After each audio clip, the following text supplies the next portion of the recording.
I guess now I know why Mom didn't like me playing with the music box.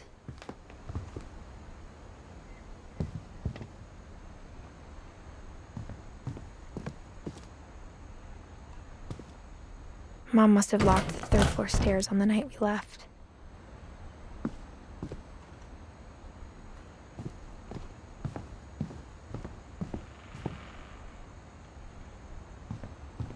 It's funny.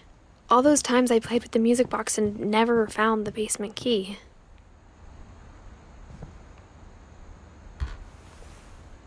Molly always seemed like a girl I could imagine being friends with, if she hadn't died in 1947.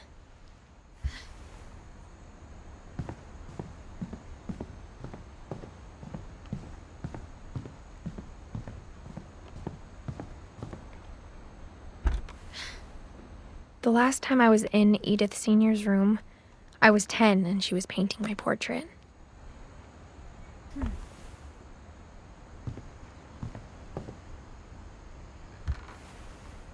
As a kid, I just assumed every house had peepholes and sealed rooms you weren't allowed inside of.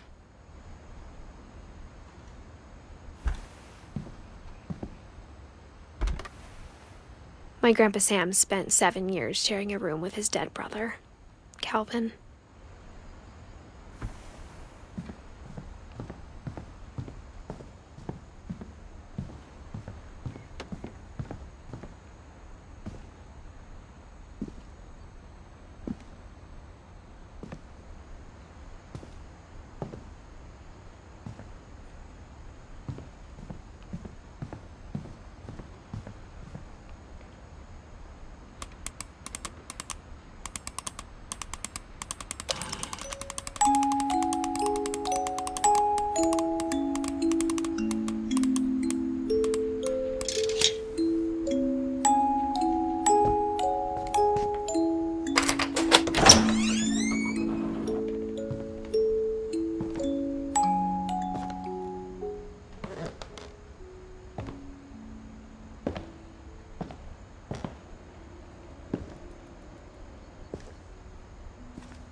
Mom said the basement was off limits, unless I wanted another tetanus shot.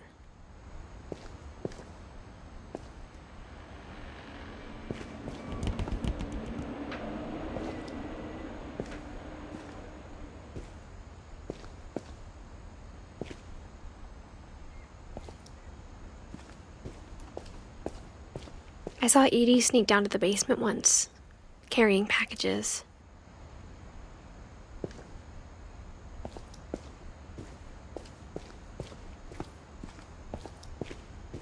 I thought maybe she was hiding presents. It turned out she was hiding a lot more than that.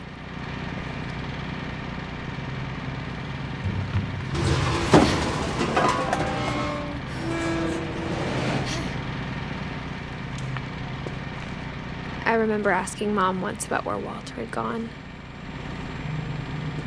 She said after Barbara died, he got as far away as he could. If there's a pattern in all these stories, I think it's that none of us has gotten very far.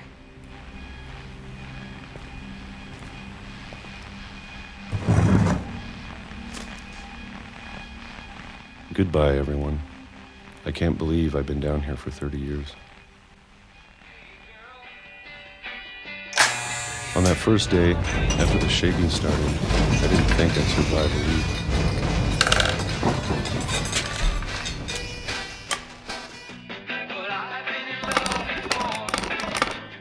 But after a few days, I settled into a routine.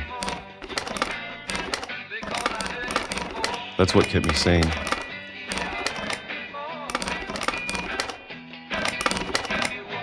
Having a schedule, living for today. I always expected to be dead tomorrow. But if you wait long enough, you get used to anything.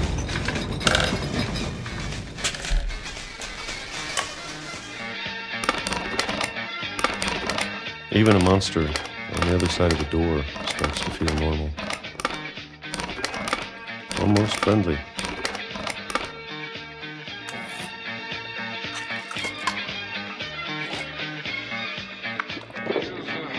And then one day, everything just stopped. Whatever that thing was, it was gone. Maybe it got tired of waiting. Or maybe I just got tired of being afraid.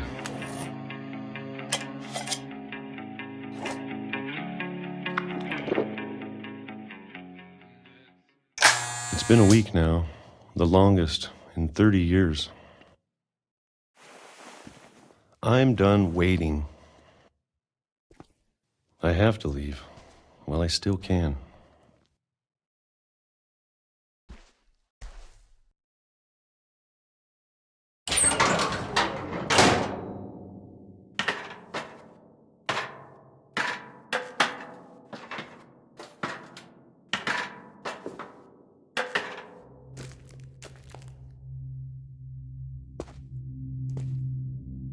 I know it's out there somewhere. Whatever killed Barbara and Molly and Calvin.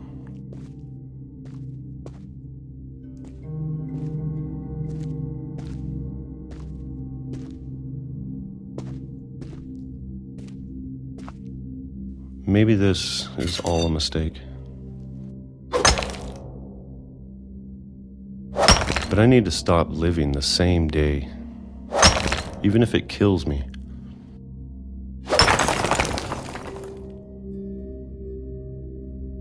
Whatever's out there, I want you to know I'm ready for it. I'm going to appreciate all of it, especially the food. I don't mind if I only have a year left, or a month, or a single week. I'd be happy with one new day. I can already imagine the sun on my face.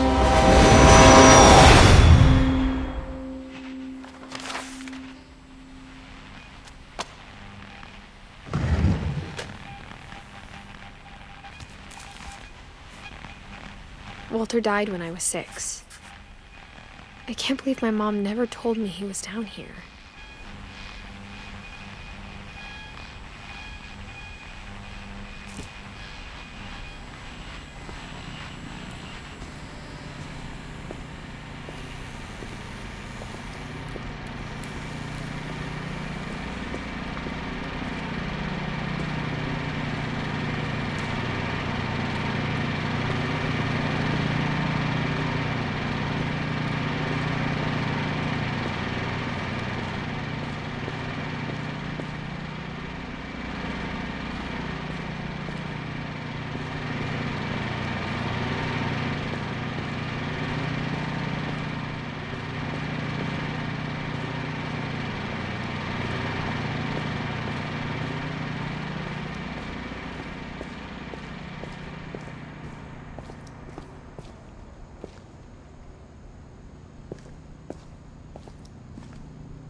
I'm sure my mom was trying to protect me.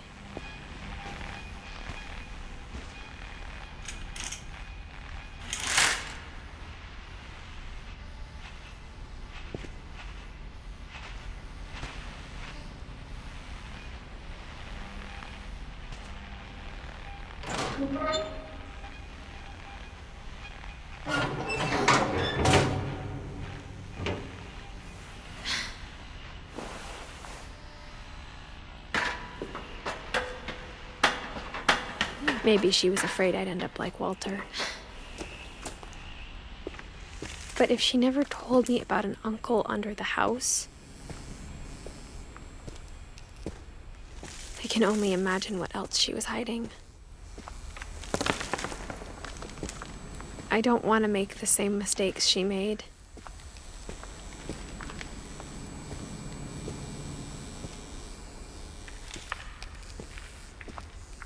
Trying to bury something that's still alive.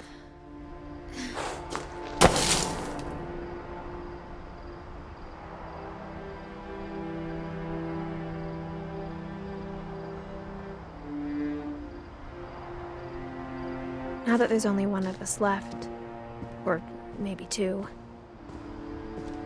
I thought it was time I heard the stories for myself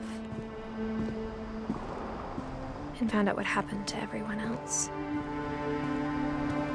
But now I'm worried the stories themselves might be the problem. Maybe we believed so much in a family curse, we made it real.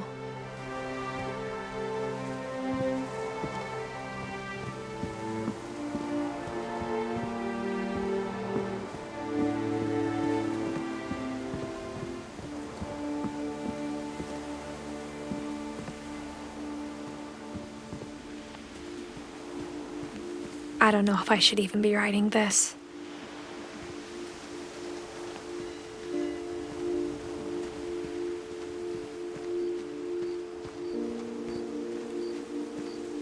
Maybe it'd be better if all this just died with me.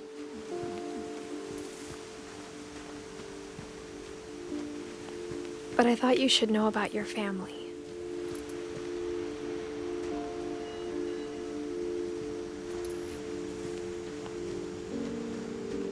And the history you're a part of.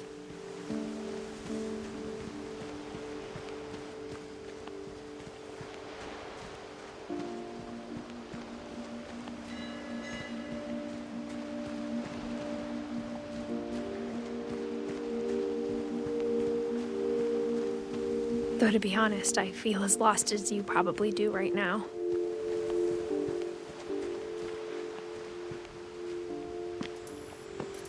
I think the people in these stories believed them, for what that's worth.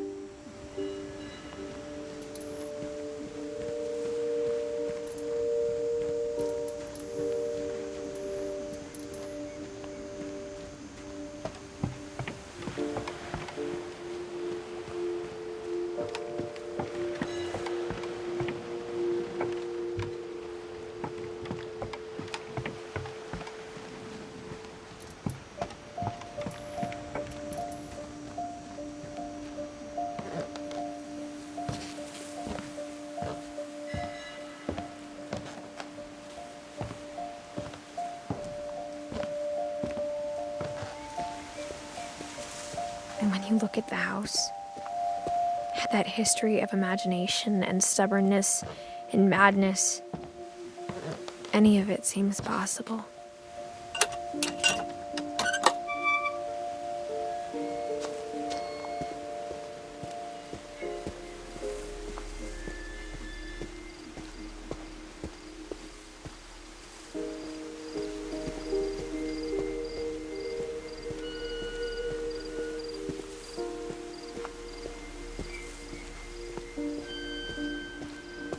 I think we've been surrounded by death for so long, we've just gotten used to it. What kind of family finishes building a cemetery before starting the house?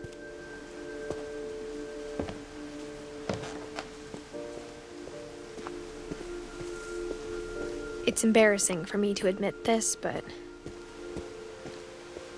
The pet cemetery made me more uncomfortable than the human one. 3 of the gerbils are mine, and 2 had been my fault.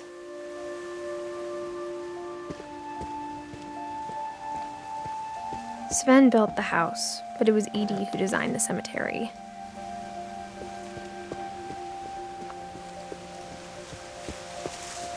I'm sure Odin's monument had been Edie's idea.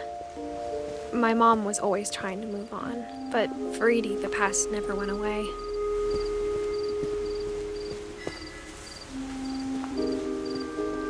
She could see it poking out of the water at low tide.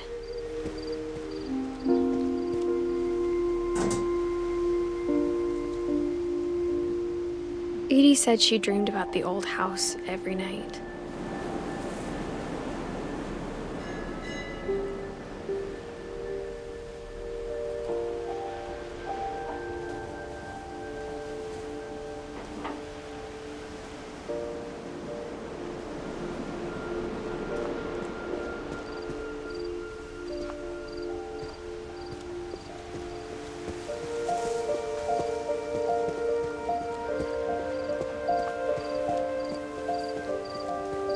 Edie's side was always easier for me to understand. But the older I get, the more I can see where my mom was coming from. Her dad had been pretty strict, but it wasn't enough to save her brothers. She was just trying to do better.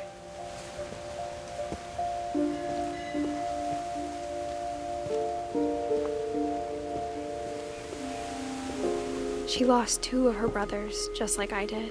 I get why she tried so hard to protect us. We never found Milton's body, so my mom insisted we were putting up a monument, not a tombstone.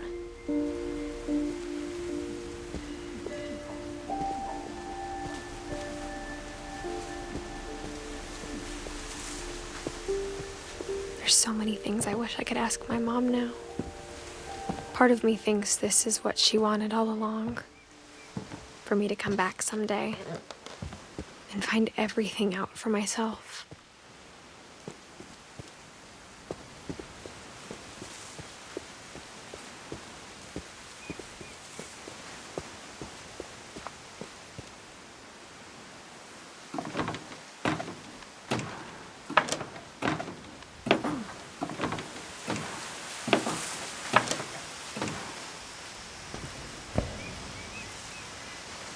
But looking back on it now,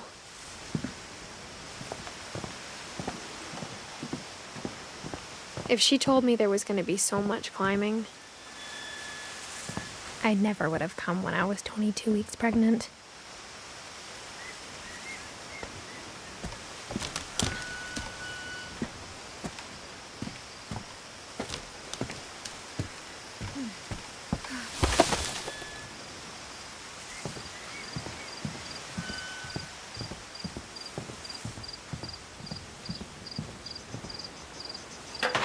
I never met Grandpa Sam, but I think he and my mom had a lot in common.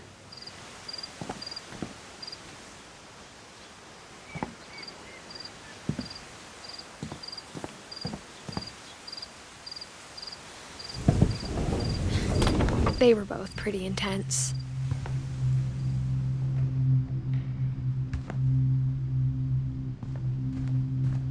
Sam spent his life shooting photos, but Mom said he got nervous being in front of the camera. I guess we're all afraid of something.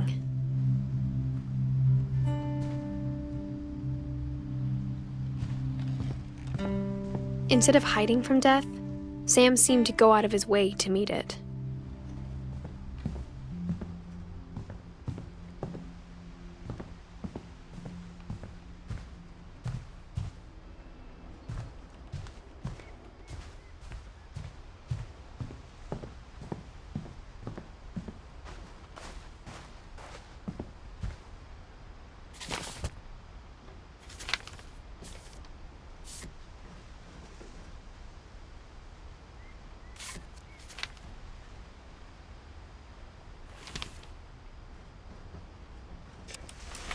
Dawn, I promise, you'll never forget this weekend.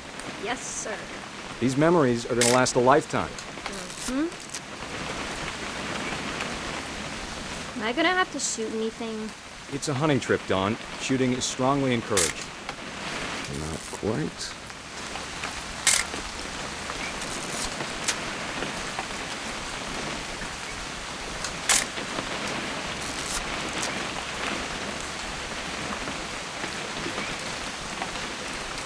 What? Perfect. It's gonna rain the whole weekend, isn't it?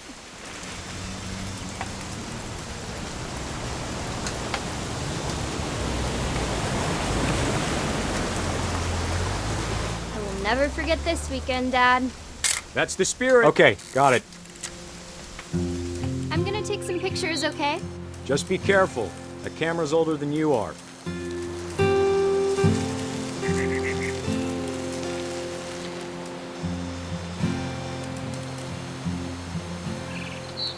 You're right, Dad. It's starting to clear up.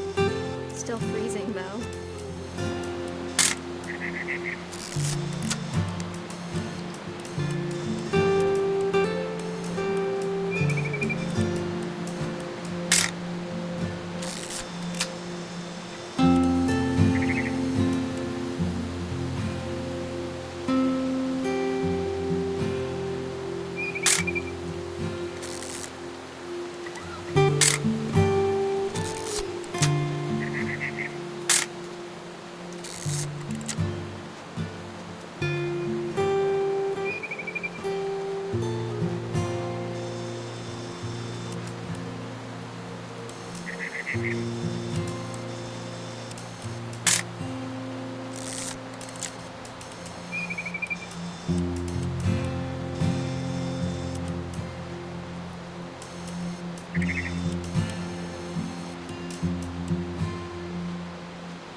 Definitely should not have drunk all that coffee. Hold still while I take a picture. Hey! That's a keeper. Nothing quite like being outside. I'm just saying, I'm not always gonna be here, Dawn. You'll need to remember this stuff, if you want to survive. I'll be fine, Dad. You know who else thought he was gonna be fine? Some guy who died. Dawn, I'm being serious. I know, Dad. You're always serious. Doesn't being out here make you want to chill out? Well, to tell you the truth, I haven't been out here in 20 years.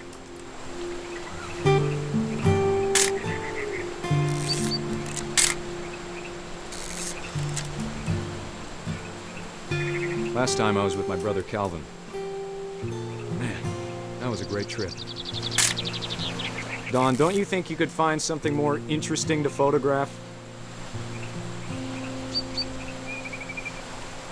Your grandpa Sven taught us how to fish, how to build a fire. We found an old logging trail. There were deer everywhere. I bet if I could remember where that trail was, we'd spot a buck for you in no time. Dad! Good eyes, Dawn. Before you take the shot, let me get a picture of you.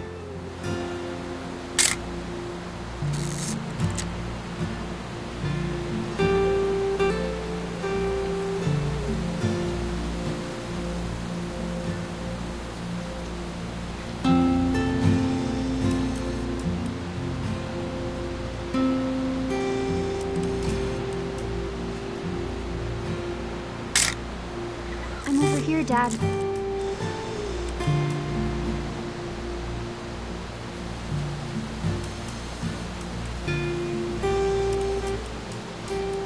Dad, I... Just breathe. Let me get behind you. Do I have to do this? Dawn, you don't have to do anything. Great shot, Dawn!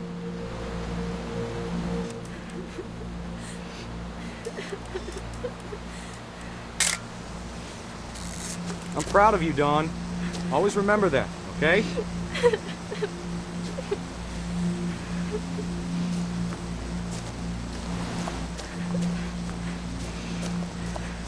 Sorry, Dawn, just gotta reset the timer.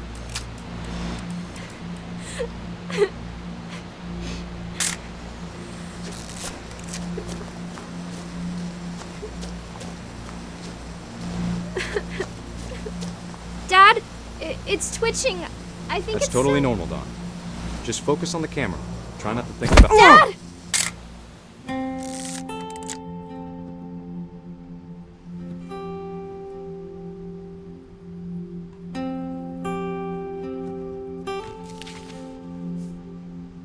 Of all these stories, that's the one I wish most that my mom had told me.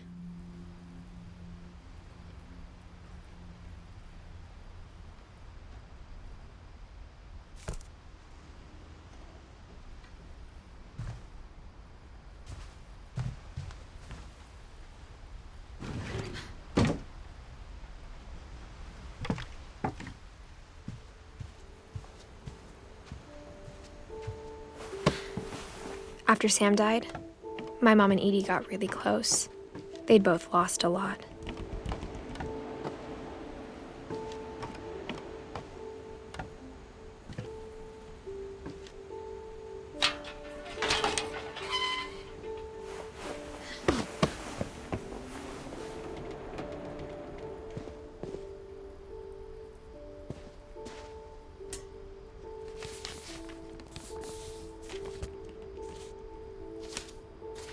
Dear Kay, do you remember the way Gregory used to laugh when he thought he was alone?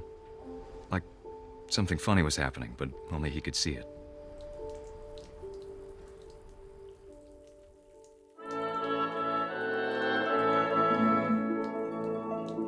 I think he saw things the rest of us don't.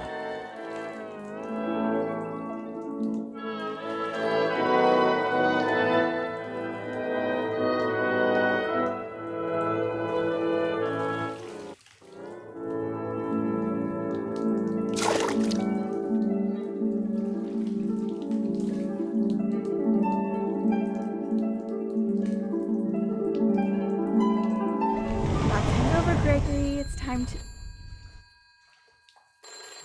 Hold on, sweetie. Hello? Sam, I told you I don't want to talk right now. I wonder what he saw.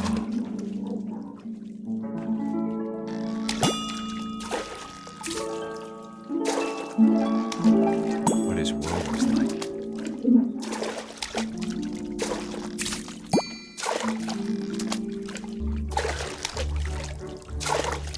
He reminded me so much of Calvin.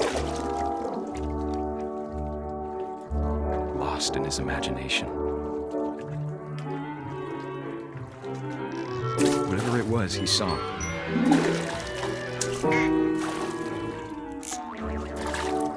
It sure made him happy.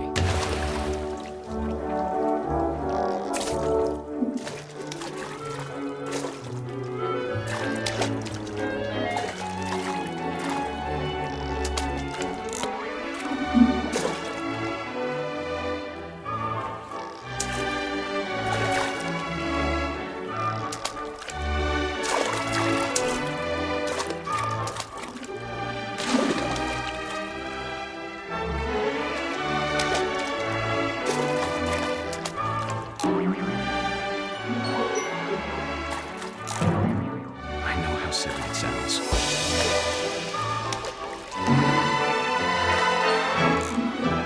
That I worried about a baby being too happy. But I could feel him slipping away. Sorry about that, Gregory. I know you did everything you could. Maybe if I hadn't called that night. Damn it. I wish he could have told us about the world he saw.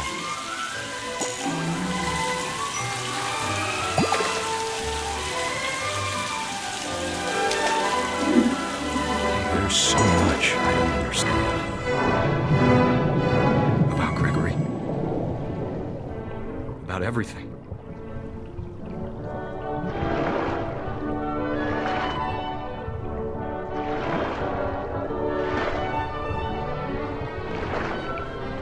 But I know what happened wasn't your fault.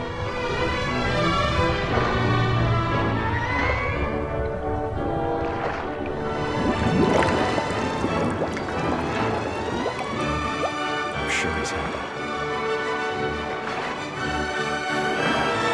And he'd want you to be happy too. Good luck, Kay. Love, Sam.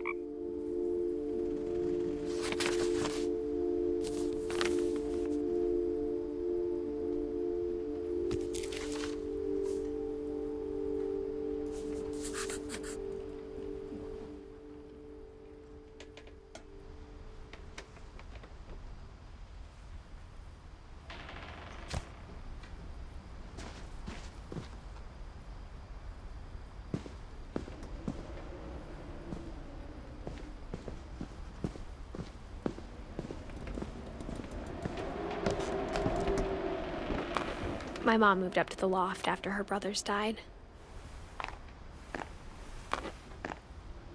At the time, it was as far away as she could get.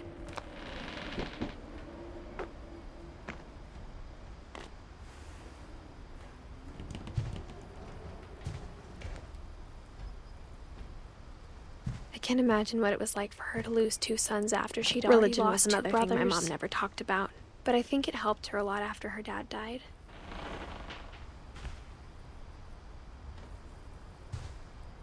She spent a summer building houses in Calcutta, where she met my dad, Sanjay.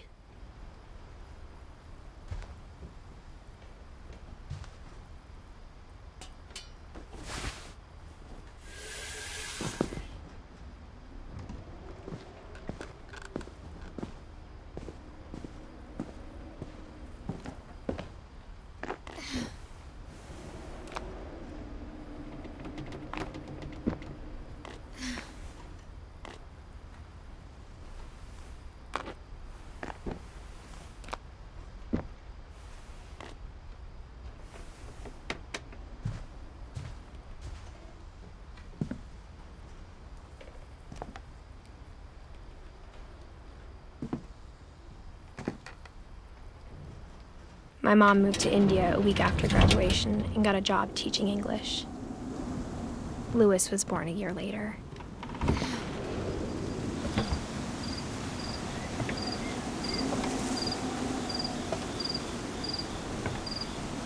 When my dad died, I don't think Mom knew where else to go. I'm sure Edie was happy to have her back. And to see kids in the house again.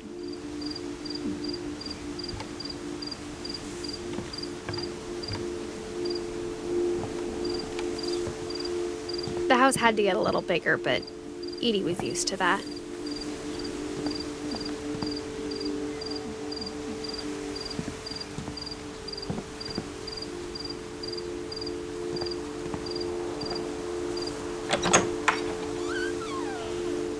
And for a while, things were good, almost normal.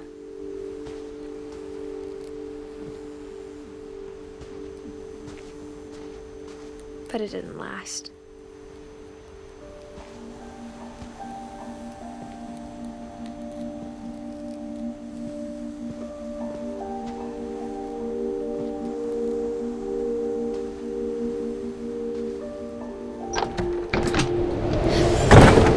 The beginning of the end was Milton's 10th birthday, when Edie gave him a castle.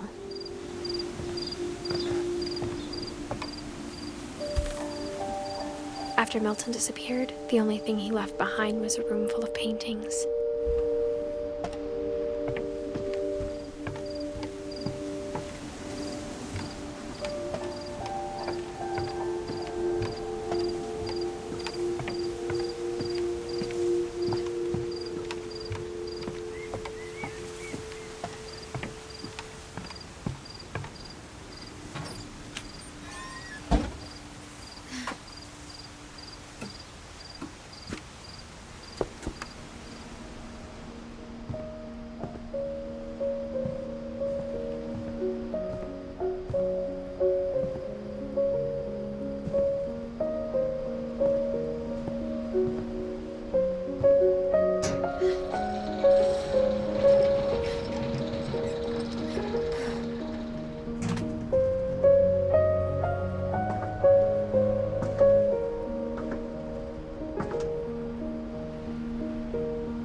Milton Finch in The Magic Paintbrush.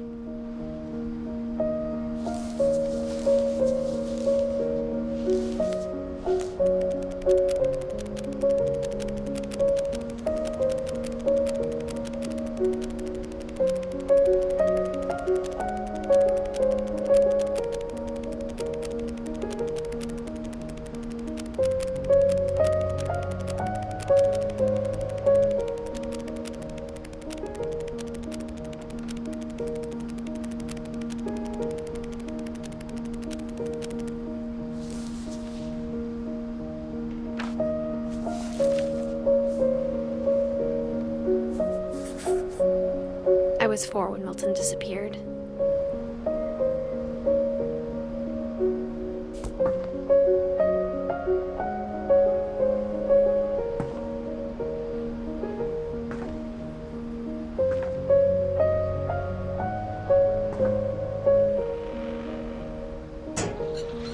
Mom spent months searching for my brother. Then she sealed the doors.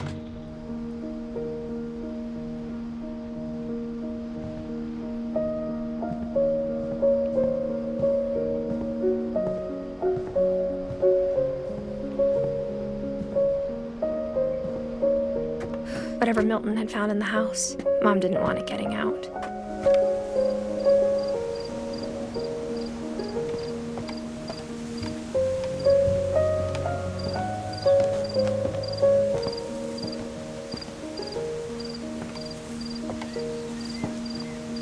Mom definitely blamed Edie, but I think Louis blamed himself. After he graduated, he just spent more and more time in his room. Until Mom got him a job at the cannery. Everyone always told me to stay out of Louis's room. Except Louis.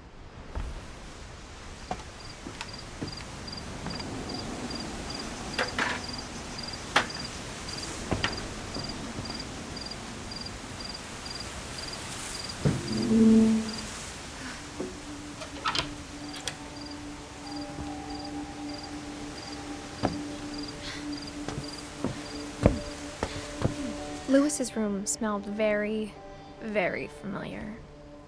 That part of him lived on. Lewis and I spent a lot of time playing games together, but he was surprisingly bad at them. He died a lot.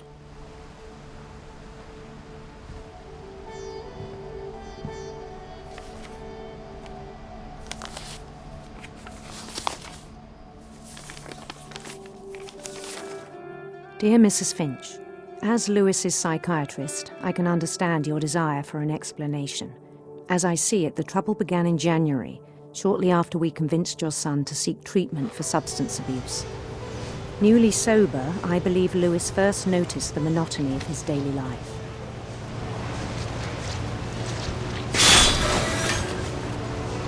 He kept working at the cannery.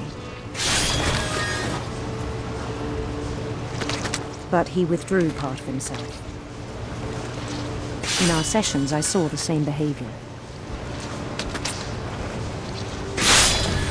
His mind began to wander.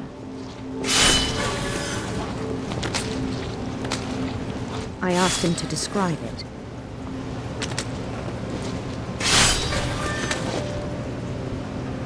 He said he started small, imagining a labyrinth. He'd feel his way about. Then something moved. Bats. And toads.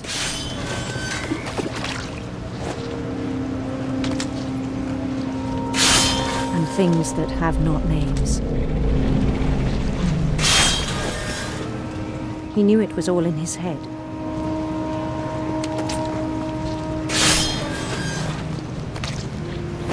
He took it very seriously.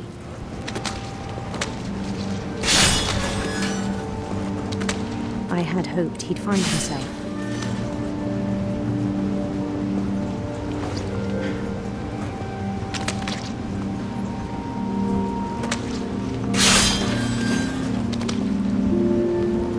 But he found something more. I worried about him then. Daydreaming at the cannery. I spoke with his boss. But he said Lewis had become a model employee. Methodical, tireless, focused.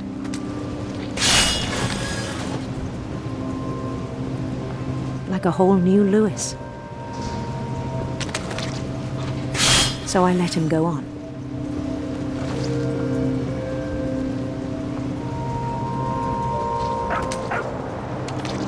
I even encouraged him. It seemed very promising at first.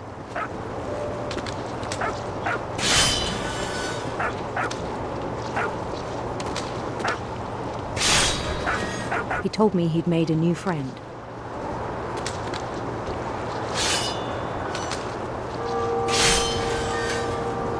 On the edge of a city he named Lewis Topia.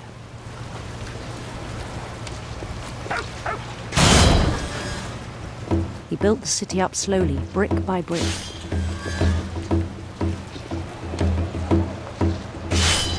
Then he made musicians.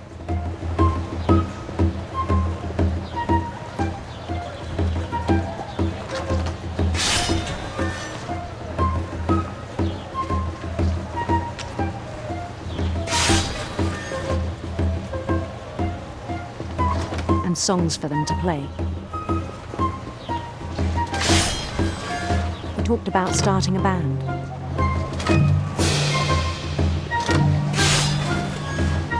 And he was always humming something.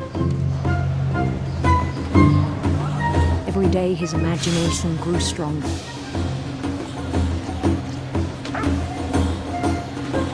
He no longer spoke at the cannery.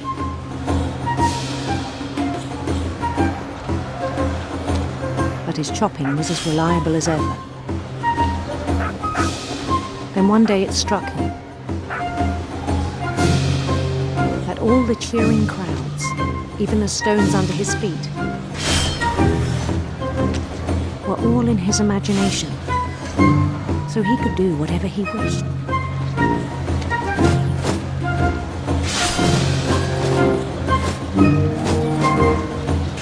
an election for mayor. And he won. They begged him to stay, but his mind was already wandering. It became a game for him.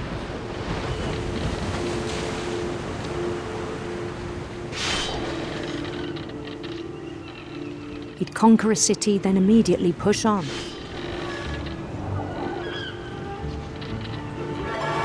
New Louisville.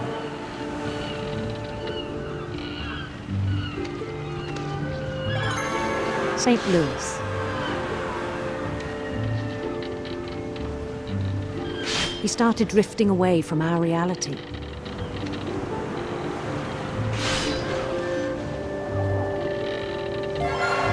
Minneapolis, until one day he forgot to go home from the cannery. Even as his mother pleaded with him, part of Louis kept sailing on.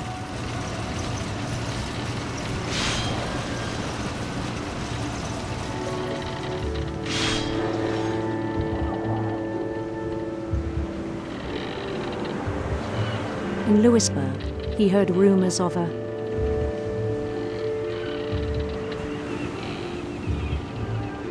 handsome queen.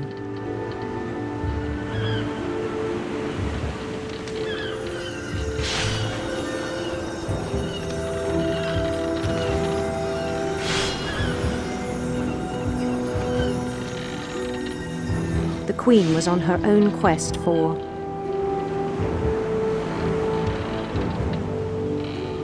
sinister serpents.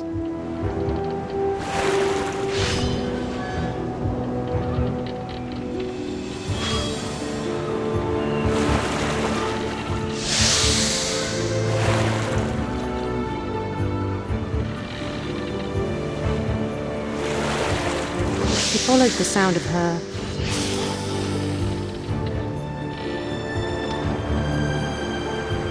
silver harp.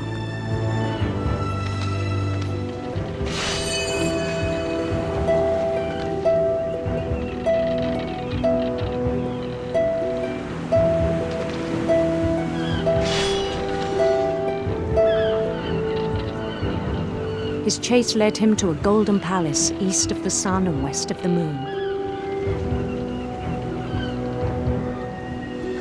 Even then, his logic remained sound.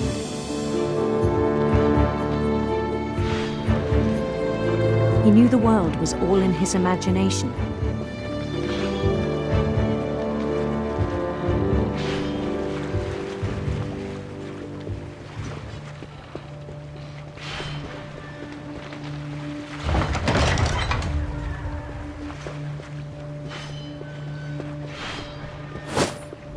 But he was so proud of having created it.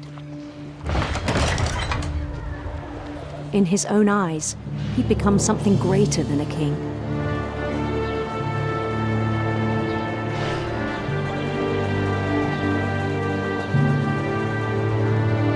For someone who'd never known success in the real world, I think it was overwhelming. And then it struck him that the real Louis was not the one chopping salmon, but the one climbing the steps of a golden palace.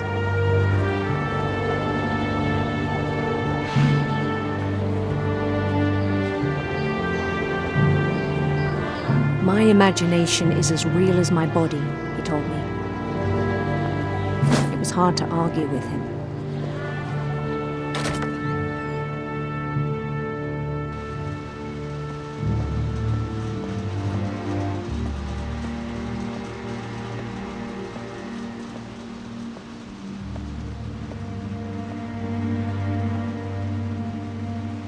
He began to forget the world we know.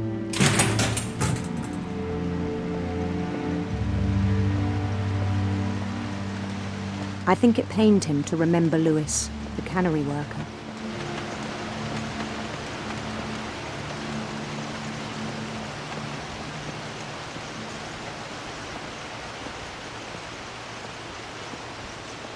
He began to despise the man with a royal contempt.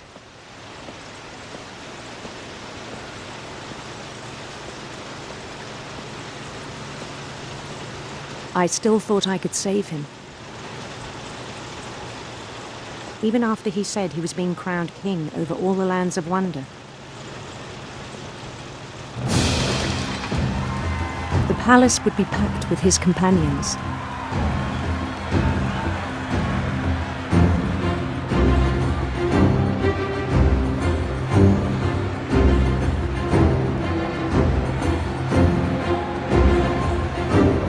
Including the wise Calico who'd insisted on advising him.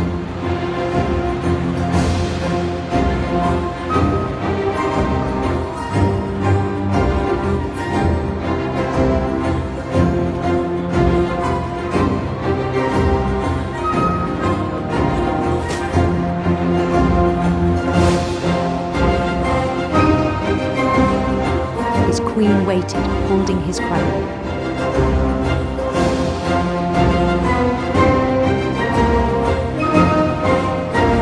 There was only one thing left to do.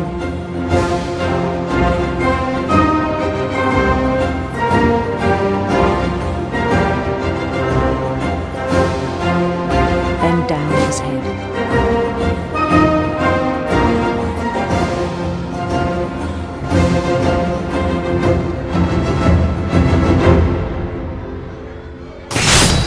And the rest I think you know. Mrs. Finch, your son was a kind man who will be missed by all of us who knew him.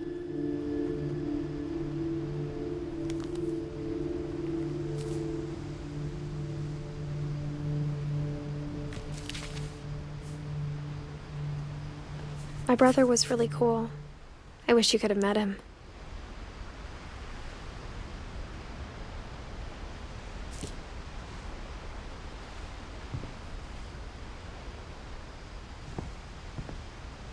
He was so proud of being Indian.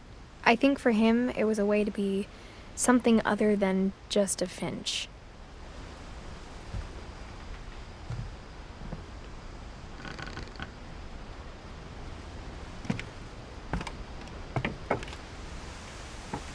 On the way back from Lewis's funeral, my mom told me to start packing. She waited until the day before we left to tell Edie. I'm not sure if she wanted to make it easier or harder.